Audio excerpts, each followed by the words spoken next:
Konnichiwa. Today's daily devotional is for Wednesday, May the 6th, 2020, and it's called You're About to Be Recovered Because You've Been Discovered. And I'm going to start with Romans 8:21 through 22.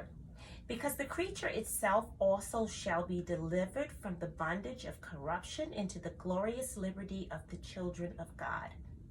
For we know that the whole creation groaneth and traveleth in pain together until now. Okay, last night I watched probably my 1 millionth episode of Secrets of the Zoo because since quarantine I have become obsessed with the cuteness. Oh my gosh, it's so cute. And they're mainly filmed in a familiar territory, the Bronx Zoo. But this episode was filmed in the Tampa Zoo, okay? And they found a bear cub alone on the side of the road who was crying out, and he was alone and he was undernourished, okay? Like he was only 4 pounds and they said it was dangerously underweight. And, his mommy was nowhere around, so he was crying and looking for her. And so the male zookeeper, he gave the bear over to the female zookeeper to be in charge of bottle feeding that little baby for the next few weeks. Okay, so so she looked at the camera, the female zookeeper, and said, I just want to pick this little guy up and just cuddle him, because he's so cute.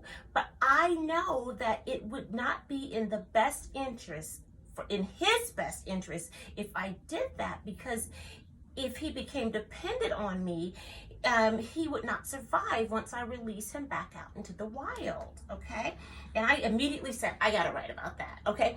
And though the rest of the episode, no matter how much he whined and cried and fussed, though she did sit him in her lap to bottle feed him and to bend him over to burp him just like a baby, she did not cuddle him or use baby talk, all right? Oh my God, it was so hard.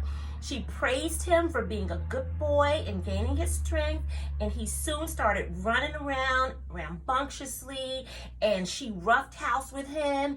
And though she got teary-eyed, she was overjoyed when he went where he was meant. All right? Now that brings me to Romans 8:23 through 26. And not only they, but ourselves also, which have the first fruits of the Spirit, even we ourselves groan within ourselves, waiting for the adoption, to wit, the redemption of our body.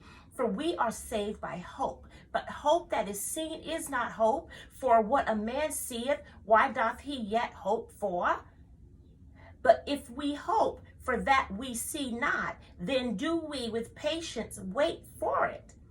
Likewise, the Spirit also helpeth our infirmities, for we know not we should pray for as we ought, but the Spirit itself maketh intercession for us with groanings which cannot be uttered. Wow.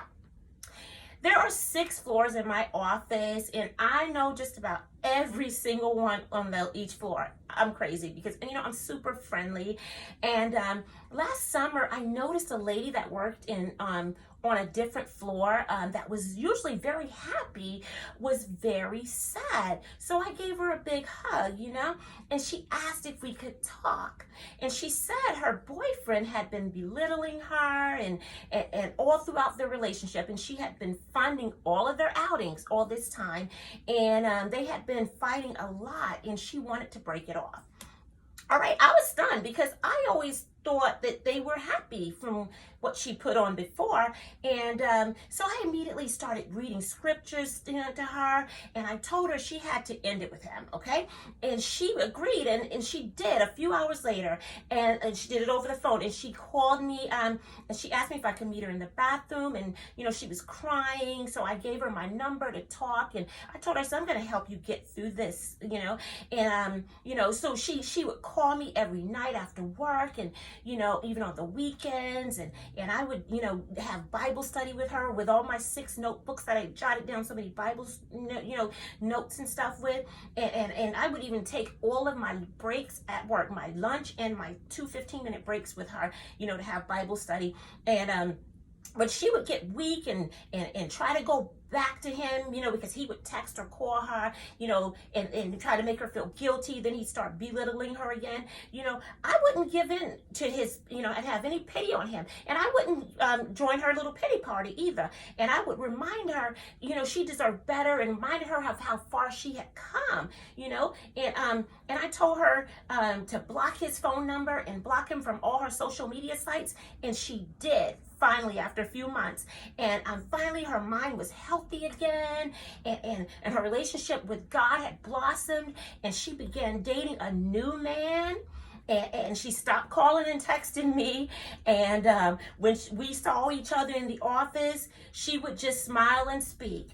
And I did not try to stop her for a conversation, because I could see she was very happy, and she was no longer in a babe in the woods, okay? And I was happy that I had risen to God's challenge and succeeded at building up one of his week. That was the goal, and I had accomplished that. So before I give you my power thought, I want to show you guys what I put on these pictures. I created this. You got to rescue.